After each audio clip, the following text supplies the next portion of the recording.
E hoje nós vamos para a última ministração desta série. Diga, a última ministração desta série.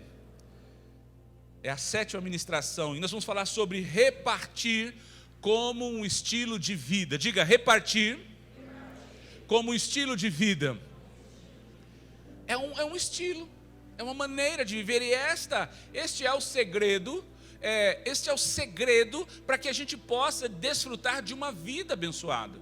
Se nós não entendermos isso, se nós não praticarmos, se nós não caminharmos nesse estilo de vida, nós jamais vamos desfrutar da plenitude da bênção de Deus.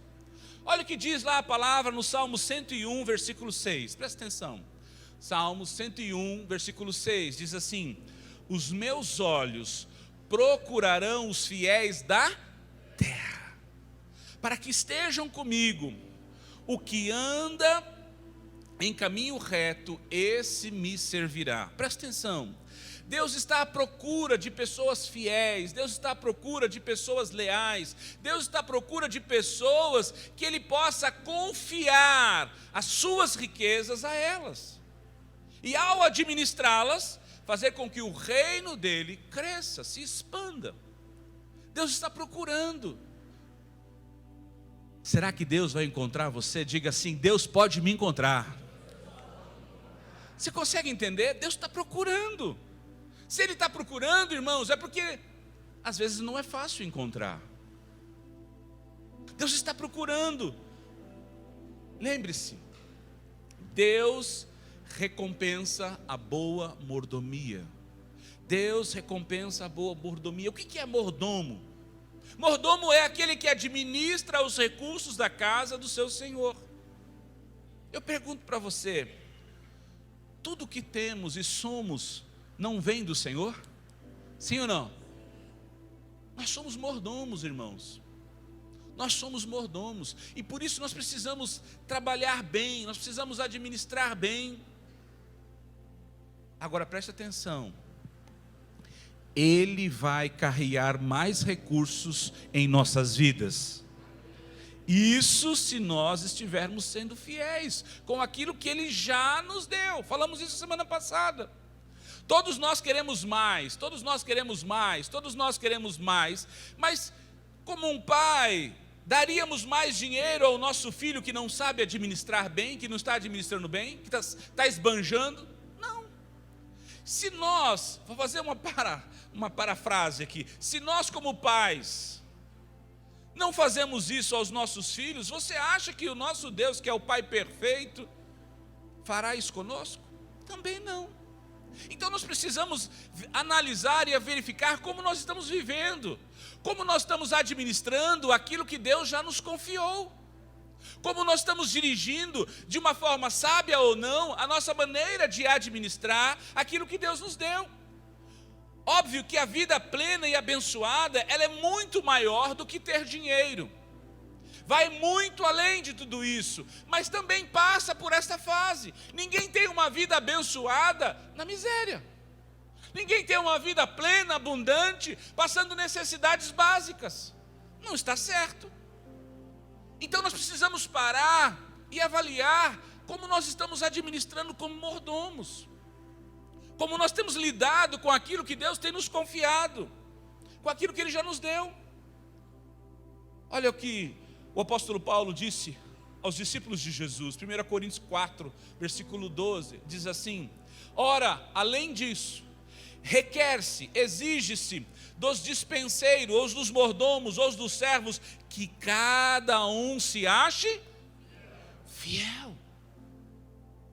Fiel. Nós somos dispenseiros, somos administradores, somos encarregados, somos mordomos e servos do Senhor nesta terra. E como tal, nós devemos trabalhar para expandir o reino dEle, através da nossa fidelidade. A nossa fidelidade, irmãos, manifesta a expansão do reino ou não. A nossa fidelidade, a nossa maneira de administrar fielmente a que Ele nos comissionou, é que vai fazer a expansão do reino. Escute, observe o que Jesus disse. Eu quero que você abra a sua Bíblia em Marcos capítulo 10. Abra sua Bíblia em Marcos, capítulo 10. Vamos olhar um pouquinho um texto onde Jesus lidou com uma pessoa que foi destacada entre a sociedade por Jesus, porque é o único texto que fala assim que Jesus amou aquela pessoa, que Jesus amou e chamou-a, fez uma proposta a ela. Marcos capítulo 10, versículo 17. Marcos 10, 17. Diz assim: Jesus ia saindo quando correu para ele um homem, um jovem, que ajoelhando-se prosterna. Respondeu-lhe Jesus: por que me chamas bom? Ninguém é bom, senão um só, que é Deus. Sabes os mandamentos? Não adulterarás, não matarás, não furtarás, não dirás falsos testemunhos, não enganarás a ninguém, honra teu pai e tua mãe. Então ele respondeu: mestre, tudo isso tenho guardado desde a minha juventude. Jesus, presta atenção, olhando para ele, o amou e disse: falta-te uma coisa, vai, vende tudo o que tens, dá aos pobres, e terás um tesouro no... Então vem e segue-me. Ele, porém, contrariado com esta palavra, entristecido, retirou-se triste, porque possuía muitas propriedades. Então Jesus, olhando ao redor, disse aos seus discípulos: quão dificilmente entrarão no reino de Deus os que têm riquezas. Os discípulos se admiraram destas suas palavras, mas Jesus, tornando a falar, disse-lhes: filhos, quão difícil não é para os que têm riqueza, quão difícil é para os que confiam nas riquezas entrar no reino de Deus. É mais fácil passar um camelo pelo fundo de uma agulha do que entrar um rico no reino de Deus. Eles se admiraram ainda mais, dizendo entre si: então quem poderá salvar-se? Jesus, porém, olhando para eles, disse: para os homens é impossível, mas não para Deus, porque para Deus todas as coisas são possíveis.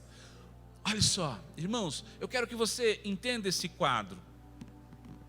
Alguém chegou para Jesus e disse: olha, eu preciso desta vida plena, eu quero desfrutar dessa vida abundante, eu quero viver essa vida abençoada que você tem falado, pregado, anunciando através do reino, anunciando através da palavra, das promessas de Deus. Mas entenda uma coisa: o coração daquele jovem já estava tomado por uma entidade espiritual, um falso Deus chamado Mamon. Ei, não foi à toa que Jesus disse: olha, ou você ama um e aborrece ao outro, ou você serve a um e despreza o outro. Por quê? Porque não dá para conviver, não dá para compartilhar, não dá para ter na mesma pessoa dois deuses. Jesus estava falando sobre Mamon, sobre a adoração, o amor, a riqueza. Por quê? Porque são caminhos opostos, são corações opostos. E é exatamente que aquele homem se depara com essa situação. Veja, Jesus amou aquele jovem. É interessante, porque não é comum ler isso na palavra. Jesus amou. A Bíblia fala que Jesus olhou para ele e o amou. Jesus viu nele a capacidade de fazer dele um homem diferente. Viu nele o desejo de algo transformador, de algo maior. Então Jesus lhe mostra, Jesus lhe mostra o caminho da abundância, o caminho da vida plena. Quando nós lemos lá que Deus está à procura dos fiéis, Deus está à procura de pessoas diferenciadas, eu creio que Jesus, quando olhou para aquele jovem, viu nele essa diferença. Você pode se ter a diferença. Você pode fazer a diferença. Então ele fala a verdade. No verso 21, Jesus diz assim: Jesus, olhando para ele, o amou e disse-lhe: falta-te uma coisa. Sabe, irmãos, Jesus amou aquele jovem, aquele homem de uma forma profunda. E porque o amou, disse-lhe a verdade. Falta-te uma coisa. Sabe, queridos, eu quero dizer para você nesta manhã, Jesus não mente quando Ele fala com você. Ele não ameniza, Ele não distorce, Ele não te engana, Ele não tenta te enganar. Ele fala a verdade, mesmo que você não goste. Jesus olhou para aquele homem, olhou nos olhos dele e falou assim: falta-te uma coisa. Tem algo aí que precisa ser mudado. Tem algo aí no seu coração que precisa ser ajustado. Sabe, irmãos, a sociedade hoje vive em busca das palavras que ela quer ouvir e não das palavras que ela precisa ouvir. Muitos querem ser abençoados, muitos querem ter uma vida plena e abundante, e esta é a promessa de Deus. Mas quando nós nos deparamos com Jesus olhando para nós, nos amando e dizendo: ei, está faltando alguma coisa aí, você precisa ajustar isso. Você precisa mudar esse comportamento. Você precisa mudar essa atitude. Alguns se fecham e, como aquele jovem, se retraem e se afastam. Por quê? Porque as pessoas querem ouvir aquilo que elas querem ouvir, aquilo que elas anseiam. Olha, que você vai ser, que você vai alcançar, que você vai desfrutar, que você vai viver, e que você não precisa mudar em nada. Diga para o seu irmão: Deus está falando conosco.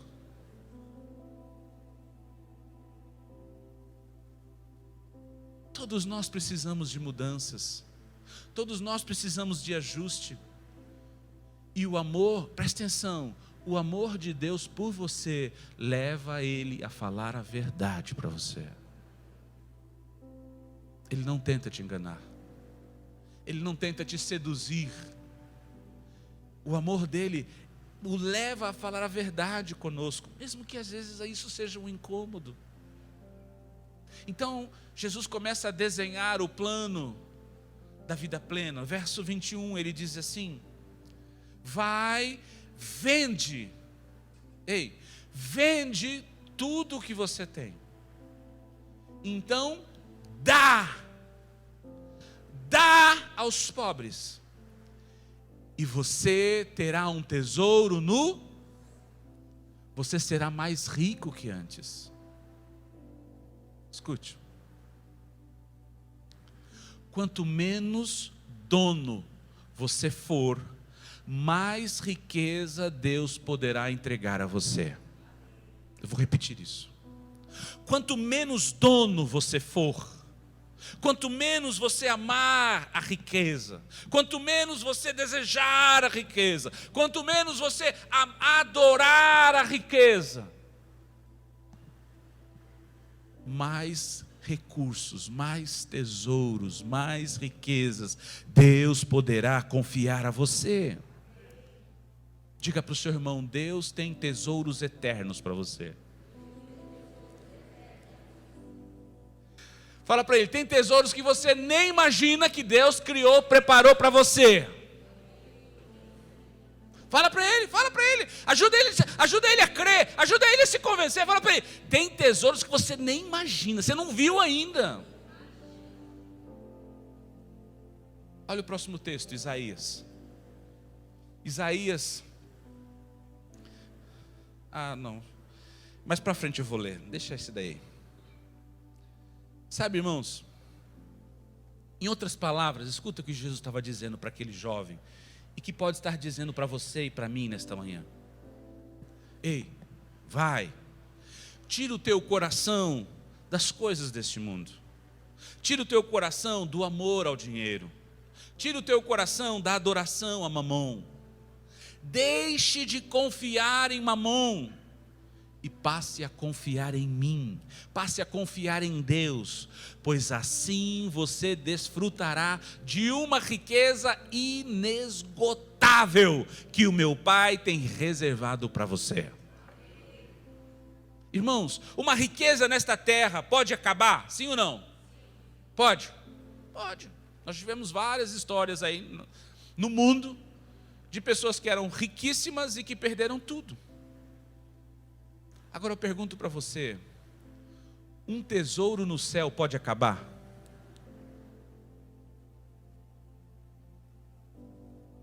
Não acaba nunca, irmãos. Eu lembro de uma figura que Jesus trata sobre o filho pródigo, o filho gastão.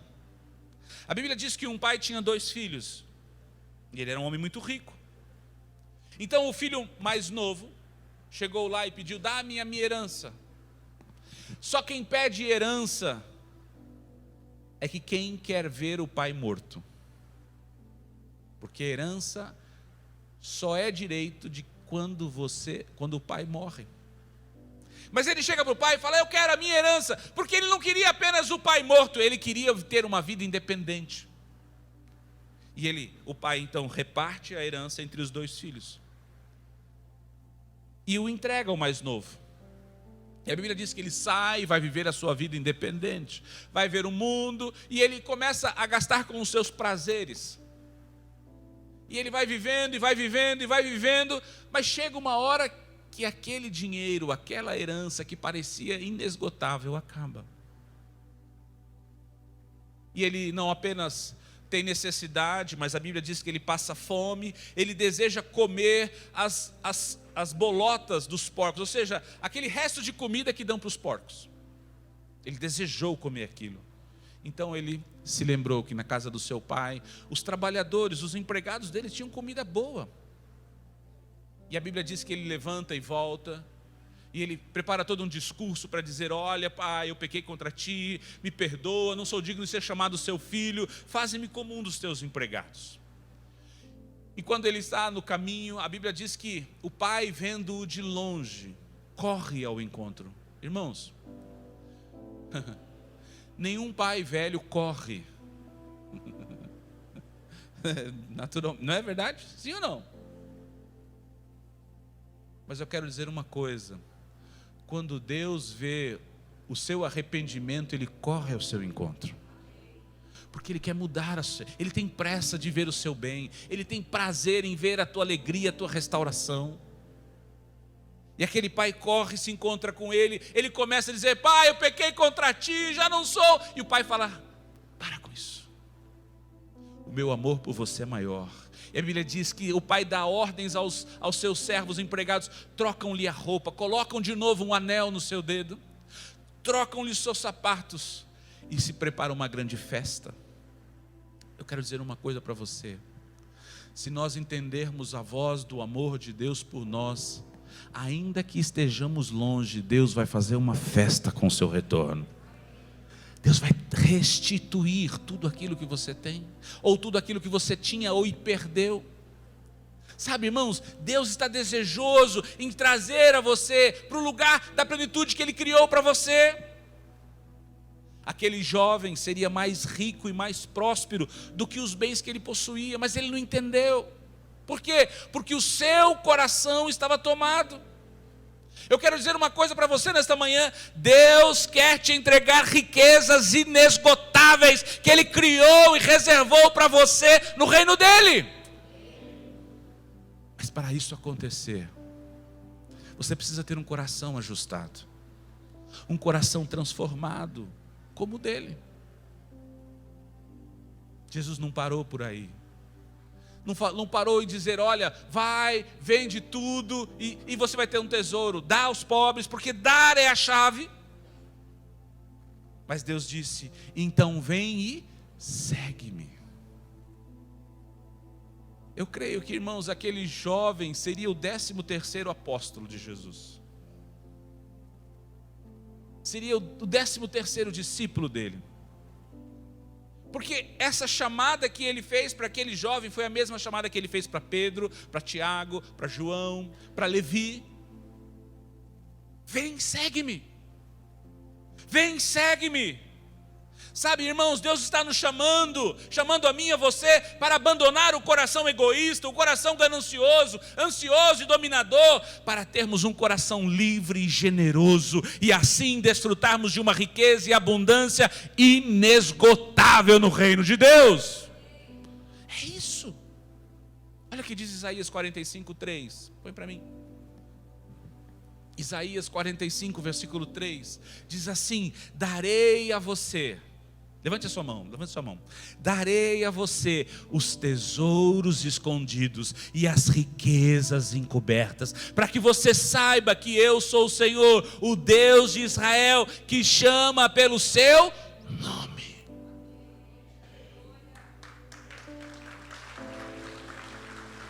Deus tem tesouros que você ainda não viu, nem sabe. Deus tem riquezas encobertas, coisas que ainda você não viu, que estão escondidas. Mas Ele quer entregar a você, Ele quer dar a você. É como aquele jovem. Mas a posição é, escute, eu permaneço com aquilo que eu tenho, ou abro mão daquilo que eu tenho e vou viver a abundância daquilo que Deus tem para mim. Esse é o desafio. E aquilo que eu tenho, às vezes, pode não ser muito, mas eu me apego a Ele. Sim ou não, irmãos? Eu me agarro, não, isso é meu, foi isso que eu conquistei, isso que eu tenho, foi o meu trabalho, foi o meu esforço, foram anos, essa é a minha vida. Enquanto o que Deus tem para você é muito maior, é muito melhor, é muito mais abundante. Mas você só pode desfrutar daqui se você abrir mão de lá. É isso que Jesus está nos ensinando. Deus tem riquezas e tesouros para você, para mim e para você. Diante desse impasse, diante dessa situação que os discípulos ficaram abismados, mas como? Então quem poderá se salvar? Quem poderá alcançar isso? Pedro se levanta e responde, mas eu quero que você abra em Mateus, não, só acompanhe, Mateus 19, 27, diz assim: então Pedro lhe perguntou, nós deixamos tudo e te seguimos, o que então haverá para nós? Então Jesus mostrou para ele qual seria a recompensa. No verso 29 ele diz assim: e todo aquele que tiver deixado casas, ou irmãos, ou irmãs, ou pai, ou mãe, ou mulher, ou filhos, ou terras, isso fala de trabalho, tá? Terras, por causa do meu nome, receberá 100 vezes mais, e herdará ainda a vida eterna. Você vai viver e desfrutar da riqueza e da abundância do reino de Deus nessa terra, e no mundo vindouro, a vida eterna com Ele. Sabe, irmãos, sempre haverá recompensa. Diga para o seu irmão: sempre haverá recompensa. As nossas decisões sempre trarão recompensa sobre nós. É por isso que Deus está moldando os nossos corações. É por isso que Deus está alargando a nossa forma de pensar. Alargando, empurrando, está incomodando. Porque Deus está nos ampliando para vivermos e alcançarmos tudo aquilo que Ele tem para nós. Para que possamos desfrutar de uma vida abençoada.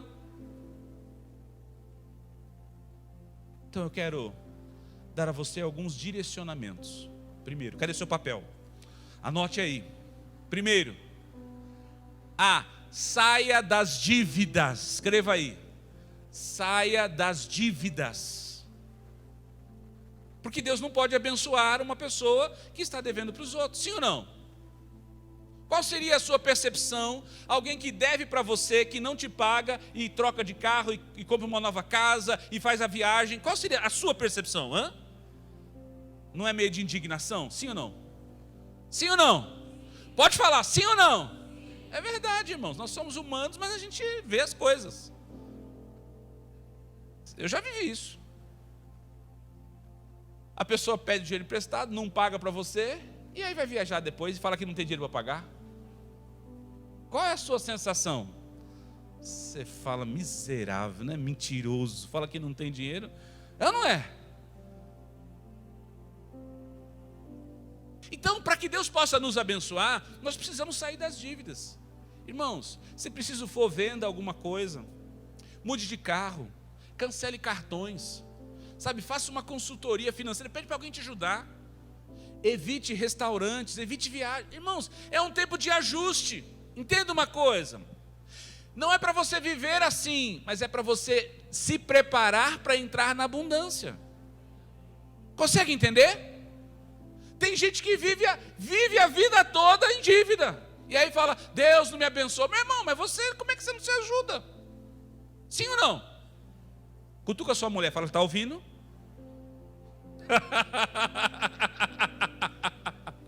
Está entendendo? Sabe, irmãos, fuja das promoções das lojas, né? Está com promoção, desconto, sal, né? Tá em desconto lá. Administre as suas finanças como um bom mordomo de Cristo. Diga amém.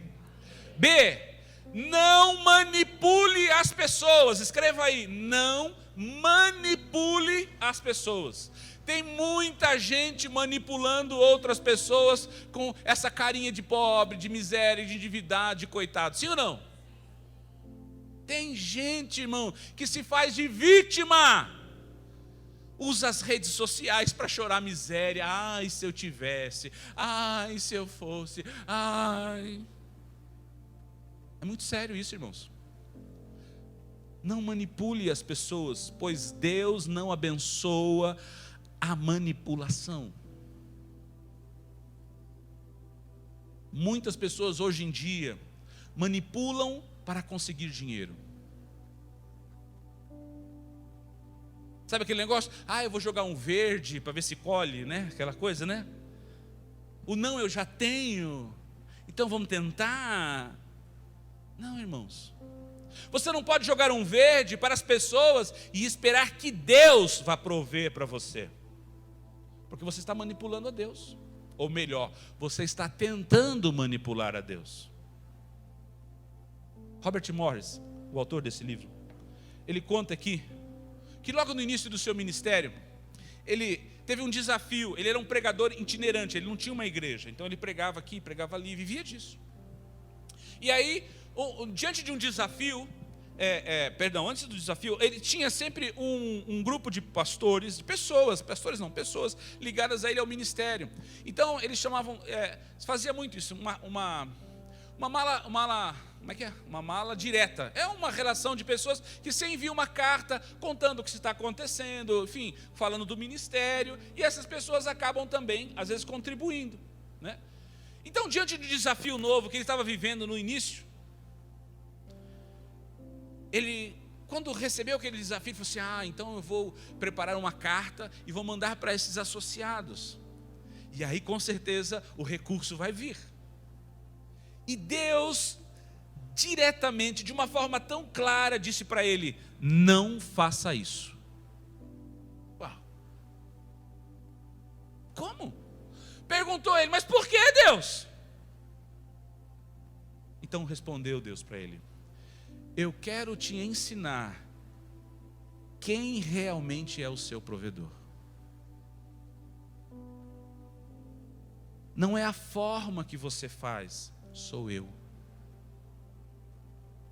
Sabe, irmãos, isso é muito claro e muito praticado por muita gente.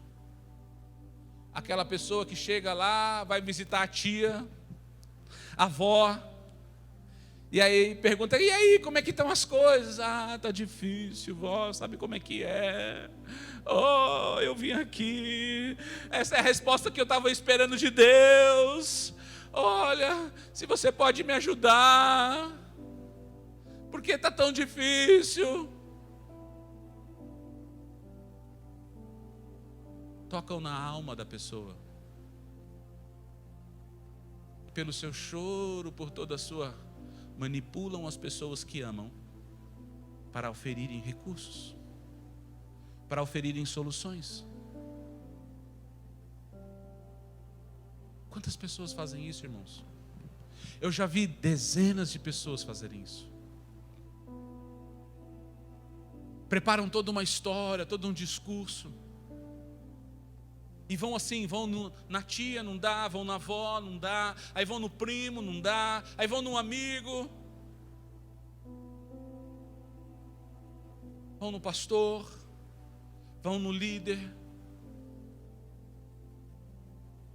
Ei, não manipule as pessoas. Deus é o seu provedor. Deixa Deus te conduzir. Deixa Deus trazer o provimento para a sua vida.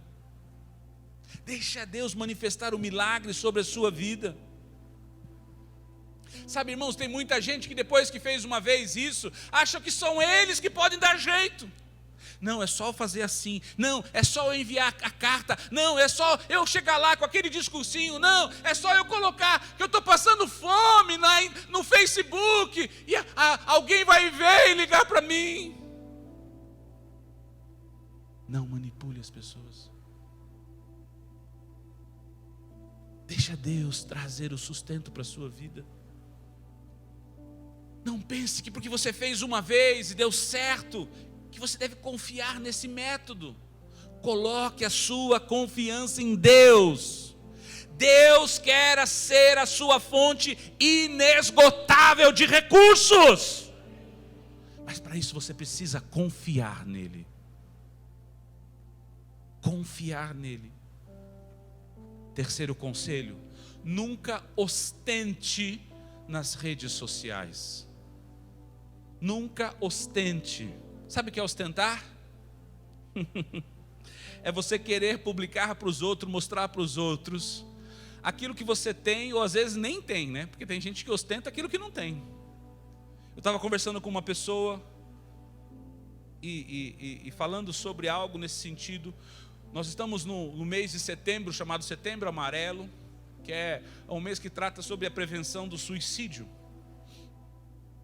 E quantas pessoas vivem depressivas porque ficam vendo no Facebook o que os outros estão fazendo, sim ou não? Como a Grazi foi para os Estados Unidos? Não acredito. Como pode? Ela? Ah, meu Deus! E eu ainda não fui. Como eu sou miserável mesmo. Deus não me ama. Sim ou não, irmãos? O irmão trocou de carro, posta lá foto, troquei de carro, aleluia, glória a Deus. E você fala: Deus, como que você dá um carro para ele e não dá para mim?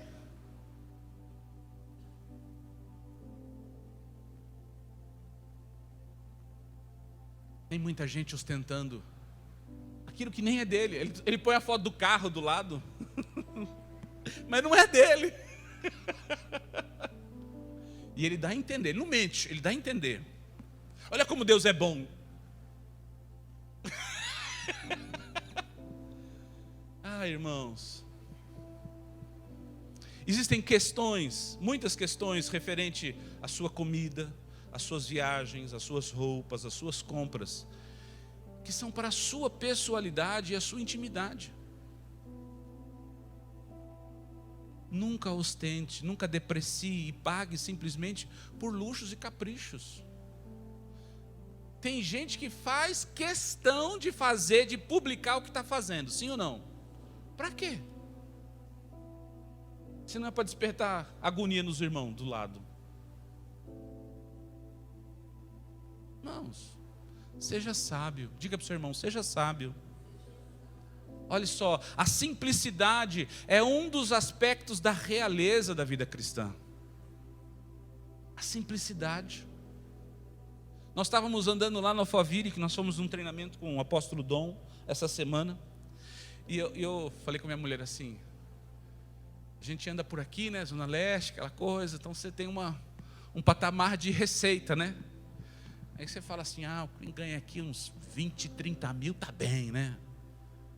Aí você anda por lá e fala assim, quem ganha aqui uns 300 mil é que tá bem. É outro patamar. Mas é interessante, a gente andando por lá, de repente olha uma loja lá da 25 de março, daquela Niase lá, né? Interessante. Por quê? Porque quem é rico não gasta dinheiro à toa, irmãos. Quem é rico não esbanja dinheiro à toa. É por isso que ele é rico. Às vezes a gente esbanja coisas que não precisava. Perde coisas, sustenta e ostenta coisas que não precisava.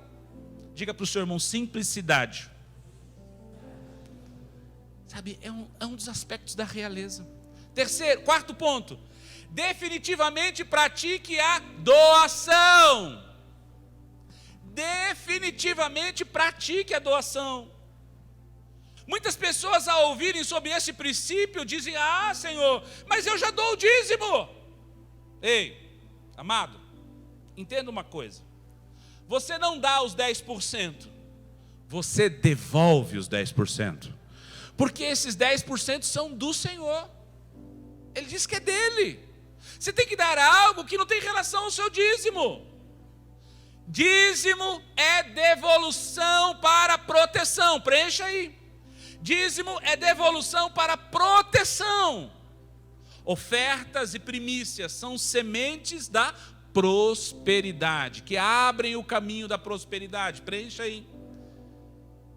Dízimo é devolução para proteção.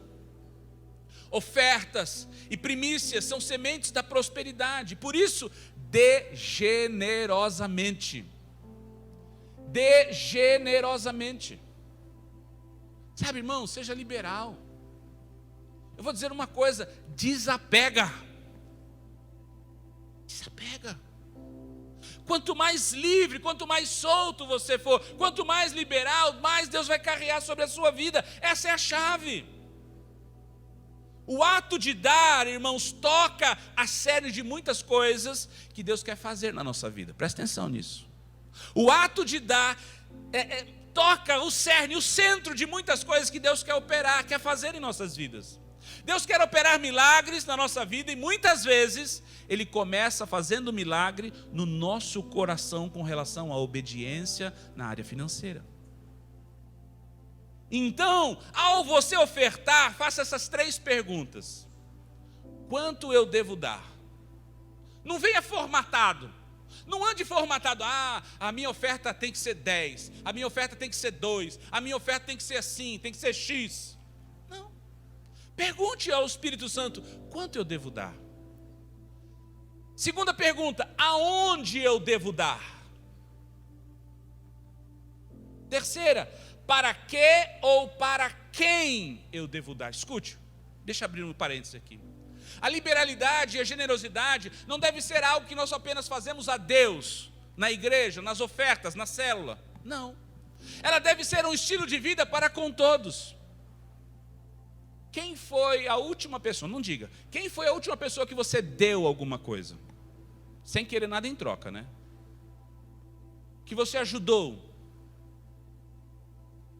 Que você sentiu Deus falando com você, dá isso aqui, então você deu. Ou pode ser uma coisa, não é dar o lixo da sua casa, não é isso, hein? Dar a cueca rasgada para alguém ajudar alguém, não vai ajudar ninguém cueca rasgada. Se não serve para você, não serve para mais ninguém. Mas, quando foi a última vez que você deu alguma coisa para alguém? Você se permitiu ser um canal para abençoar alguém? Nós estamos tão prontos para receber, sim ou não? Sabe, irmãos, existem pessoas do seu lado que você pode dar.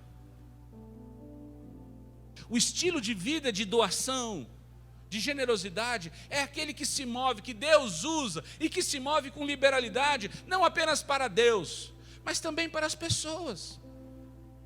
Às vezes do nosso lado existem pessoas necessitando, a gente fala aqui da beneficência, aí as pessoas dizem assim, eu me esqueci. Eu imagino se você estivesse do outro lado, esperando receber alguma coisa para comer, se você ia se esquecer. Sabe, irmãos, seja liberal. Para quê ou para quem eu devo dar? Eu tenho certeza que Deus vai responder, porque Deus fala com você. Por isso, dê dízimos com fidelidade. Escreva aí. Dê dízimos com fidelidade. Ofertas com generosidade. Primícias com gratidão. E todas com grande alegria. Escreva aí, escreva aí. Ajude você a gravar no seu coração. Ajude você a largar o seu coração. Dê dízimos com fidelidade. Ofertas com generosidade. Primícias com gratidão. E todas elas com grande alegria. Entenda, irmãos, todos nós nascemos como receptores. Ninguém ensina uma criança a receber. A gente trabalha para ela aprender a dar. Sim ou não? Porque ela fala assim, é meu. É a primeira coisa que ela fala, aprende, é meu. Dá para mim? Não. Irmãos, é incrível, é impressionante. Ninguém ensina isso. Mas toda criança, e algumas crianças já de barba continuam assim. Sim ou não? É meu, tira a mão.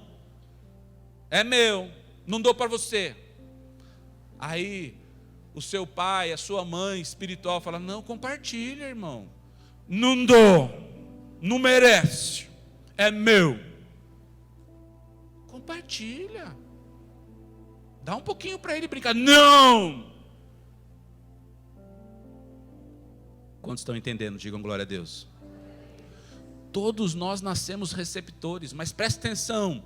Quando nós nascemos de novo em Cristo, então nos tornamos doadores. Porque vivemos para repartir. Porque a gente tem o mesmo coração de Deus. E o coração de Deus é generoso em dar.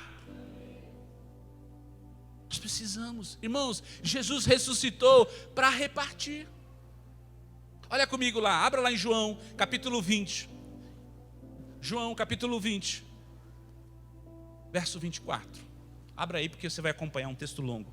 João, capítulo 20, verso 24. Diz assim, ora, Tomé, chamado Dídimo, um dos 12, não estava com eles quando apareceu Jesus, depois de ressuscitado. Jesus apareceu. Então disseram-lhe então os outros discípulos, olha, nós vimos o Senhor. Mas Tomé respondeu, se eu não vir, não olhar, o sinal nos seus cravos em suas mãos, e se eu não puser o dedo, e não puser a mão do seu lado, de maneira nenhuma, crerei. 8 dias depois, uma semana mais tarde, estavam de novo os seus discípulos dentro da casa. E Tomé então estava nesse dia com eles. Embora as portas estivessem trancadas, cerradas, Jesus chegou, apresentou-se no meio deles e disse, paz seja convosco. Olha, que a paz seja com todos vocês. E aí Jesus pega e vira para Tomé e diz para Tomé, põe aqui o teu dedo, vê aqui as minhas mãos, estenda a sua mão e coloca aqui no meu lado.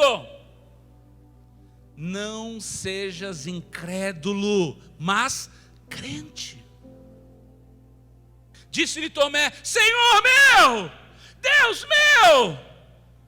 Então Jesus lhe disse, porque você me viste, creste?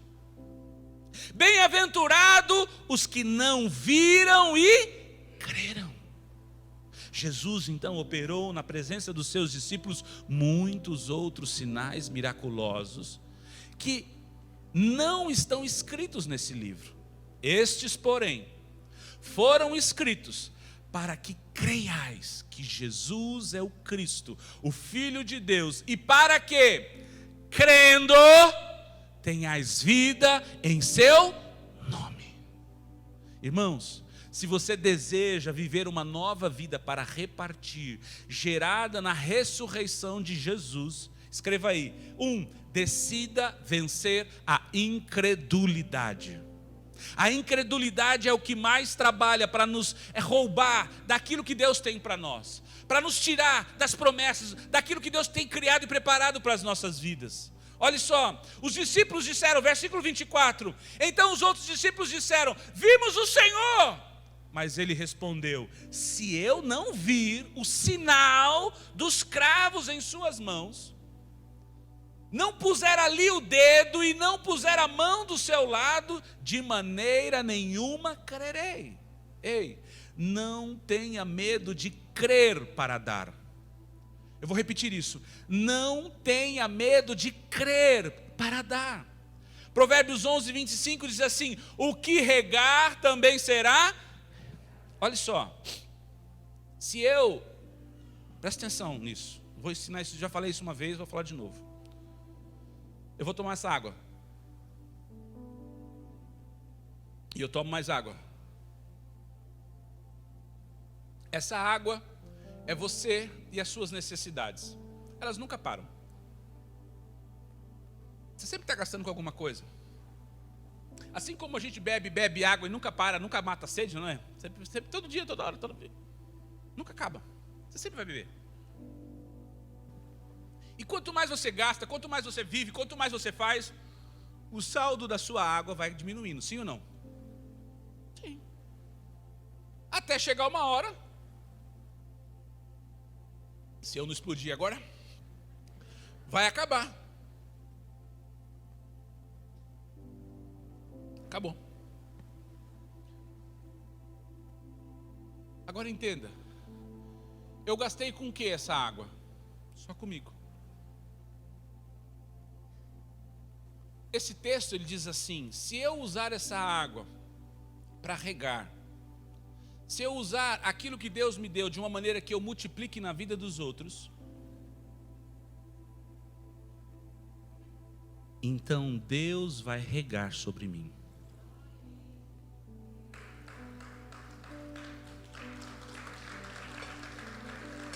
Consegue entender? Esse potinho acabou, mas a abundância de Deus é muito maior do que você está vendo. Você acreditou que era só aquele copo. Mas Deus sempre tem mais para te acrescentar. De uma maneira extravagante, abundante, que não vai ter como. Então a chave é como você lida com aquilo que você tem recebido. Se você entrar no fluxo da doação, da liberação, da generosidade, você vai liberar o fluxo da doação, da liberalidade, da generosidade de Deus sobre a sua vida. Por isso que é importante você entender.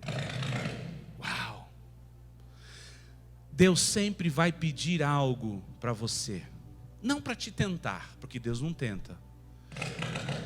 Mas para provar e refinar a sua adoração, o seu amor e a sua obediência. São chaves. Consegue entender isso?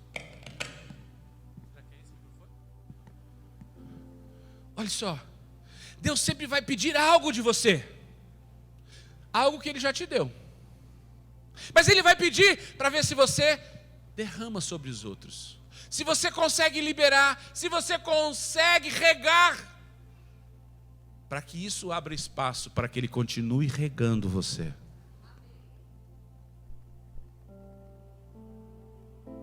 Sabe, irmãos? Ponto 2. Acredite no sobrenatural de Deus. Não é no racional. Não é na maneira de 2 mais 2 é 4. Não é no racional. Versículo 26 diz assim: 8 dias mais tarde estavam de novo os seus discípulos dentro de casa, e Tomé então estava com eles. Embora as portas estivessem trancadas, Jesus chegou, apresentou-se no meio deles e disse: paz seja. Quem recebe o sobrenatural de Deus receberá a paz em dia de tristezas e de lutas. É assim. É aquilo que contraria a natureza humana. Lembre-se que nós falamos sobre isso. Os princípios de Deus nem sempre fazem sentido, mas sempre funcionam. Diga para o seu irmão: os princípios de Deus nem sempre fazem sentido, mas funcionam. sempre funcionam. Sabe, irmãos? Então isso eu preciso tomar uma decisão. Isso é o que me leva ao ponto 3. Decida crer. Escreva aí. Decida crer. Crer é a chave, irmão.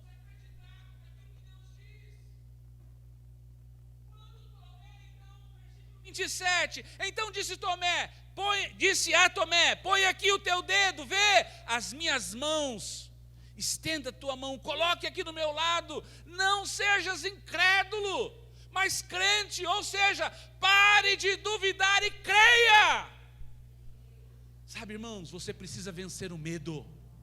Cutuca o seu irmão, fala para ele assim, ó, você precisa vencer o medo. O medo é que te impede de viver o sobrenatural. O medo é que rouba de você a colheita do sobrenatural. O medo de faltar, o medo de não dar certo, o medo de ninguém vir, o medo de não fluir, o medo. Deus é o Deus do sobrenatural. Olha o que o apóstolo Paulo, escrevendo a Timóteo, disse, 2 Timóteo 1,7. Porque Deus não nos deu o espírito de timidez, ou de temor, ou de medo, ou de covardia, mas Ele nos deu um espírito de poder, de amor e de moderação. Irmãos, a fé é uma decisão. Crer é uma decisão. Escolha acreditar.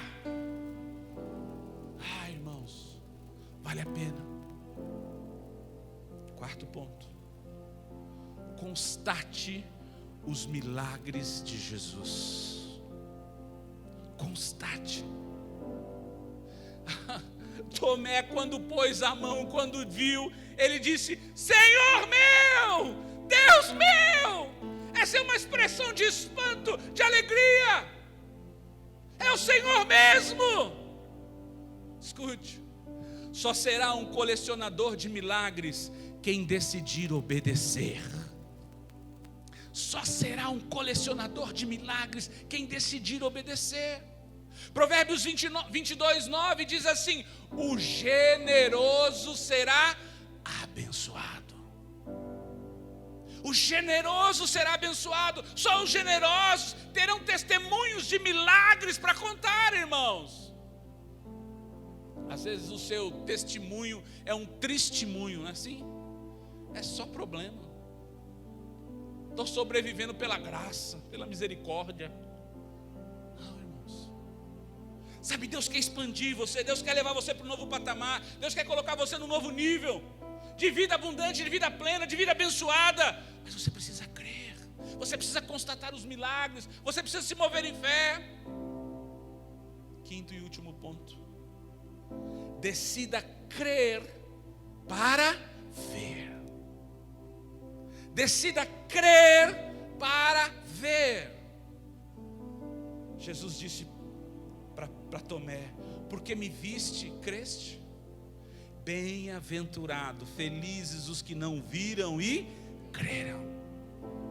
Jesus operou na presença dos seus discípulos muitos outros sinais miraculosos que não estão nem escritos.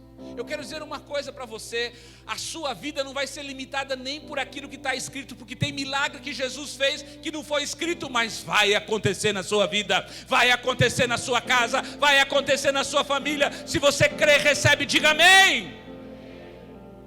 Você precisa expandir na sua forma de pensar, você precisa expandir na sua forma de crer naquilo que Deus tem para nós. Sabe, irmãos, na verdadeira fé cristã, primeiro você crê e depois você vê. Na fé cristã verdadeira, genuína, primeiro você crê, depois você vê. As coisas acontecem assim, esse é o ciclo espiritual. Você não vê para poder crer. Você crê primeiro. Isso é a fé, e depois então se materializa e você vê. Em Hebreus 11:6 diz: ora, sem fé é impossível agradar a Deus, porque é necessário que aquele que se aproxima de Deus creia que Ele existe e que é galardoador dos que o tem recompensa para você, meu irmão. tem recompensa para você crer, para você viver e desfrutar. Deus vai recompensar toda a ação de generosidade, liberalidade que você trilhar, irmãos. Escute, deixa eu dizer um pouquinho de mim. Eu já fiz ofertas que eu não possuía todo o dinheiro que eu havia disponibilizado, comprometido em dar. Eu já fiz, não é pouco não. Mas em todas as vezes que eu fiz, Deus não apenas supriu o valor que eu tinha me comprometido em dar, como também trouxe uma colheita abundante em minha vida. E às vezes até na vida da igreja. Porque eu tenho entendido esse princípio e tenho sido um plantador de semente aonde eu vou. Irmãos, eu não participo em nenhum culto, em nenhuma igreja, em nenhuma reunião, nenhuma célula onde eu não dê alguma coisa, onde eu não ministre oferta. Às vezes como pai, como chefe de família, eu ministro ofertas. Ofertas buscando, tendo por alvo a minha casa, a minha família, os meus filhos, a minha esposa, o meu casamento, as minhas conquistas familiares. Às vezes, como líderes, eu faço ofertas para desatar líderes, porque eu sou líder de líderes. Então eu ministro oferta, objetivando, colocando diante de Deus a vida dos líderes, desatando, quebrando o jugo, operando o sobrenatural, para que eles possam crer, para que eles possam se mover, para que eles possam andar no sobrenatural. Eu também já fiz ofertas como pastor e apóstolo da igreja. Ofertas que não são poucas no valores e não são poucas nas oportunidades, mas que buscam o alvo da igreja, a expansão da igreja, o crescimento da igreja, a cura da igreja, a libertação da igreja. Já plantei muitas ofertas por você, já plantei muitas ofertas por sua família, porque eu creio no Deus da recompensa. Sexto e último ponto: desfrute de uma vida abençoada. Escreva aí: desfrute da vida abençoada. Sabe, irmão, você precisa desfrutar. Você não pode reter isso, você tem que viver isso. Estes, porém, foram escritos para que creais que Jesus é o Cristo, o Filho de Deus, e para que, crendo, diga crendo, tenhais vida em meu nome. Sabe, irmãos, quando você crê, você vai desfrutar de uma vida abençoada no nome de Jesus. Você vai desfrutar de uma vida plena, você vai alcançar aquilo que Ele disse. Tudo que Jesus fez, tudo que Jesus falou, foi para que pudéssemos colocar em prática, e assim desfrutar de uma vida plena e abundante, irmãos. Diga para o seu irmão: desfrute da vida plena, desfrute da vida abundante. Fala para ele: desfrute da vida abundante, desfrute de uma vida abençoada por Deus. Deus criou isso para você. Deus criou isso para você. Sabe, irmãos, avarentos, adoradores de mamon, nunca viverão esta vida plena. Podem até ter dinheiro, mas não terão uma vida abençoada como você vai ter. A promessa do Senhor é clara sobre as nossas vidas. Eu quero que você abra comigo o Salmo 112. Quero que você abra lá no Salmo 112. Se possível, coloque lá o seu marcador de texto, coloca lá o papelzinho para você não esquecer dessa página.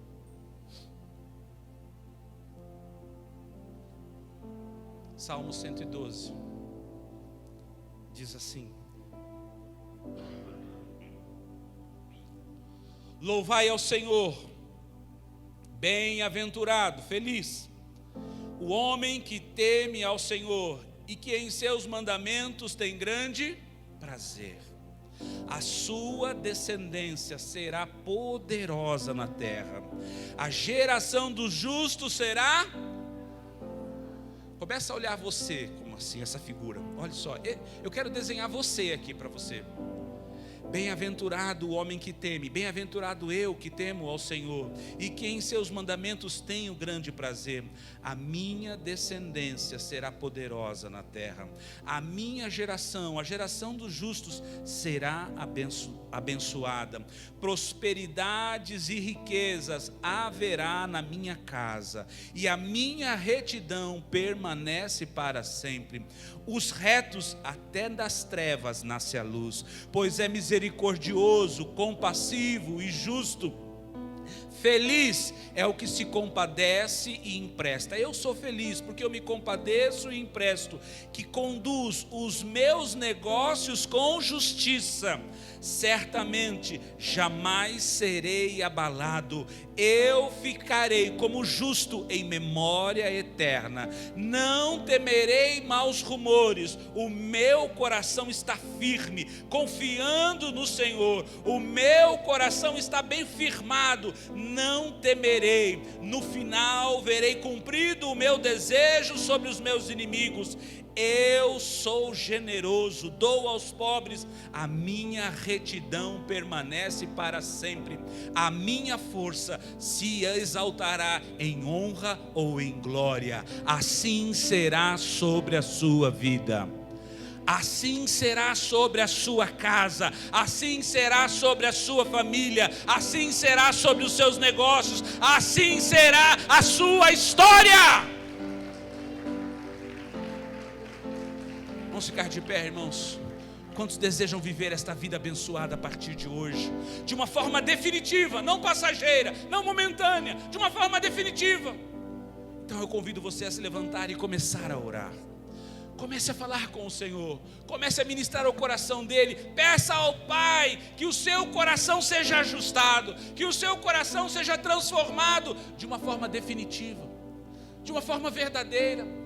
Sabe, irmãos, Deus quer mudar a sua história.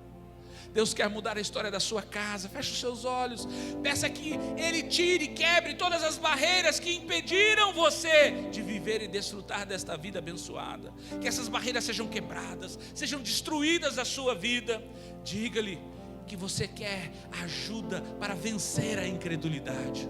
Diga-lhe, peça-lhe ajuda. Jesus, me ajuda, Espírito Santo, me ajuda a quebrar, a romper os limites da incredulidade, para que você possa crer e desfrutar dos milagres e das promessas dele em sua vida. Peça que ele te dê um coração generoso, um coração liberal, cheio de fé, repleto de compaixão.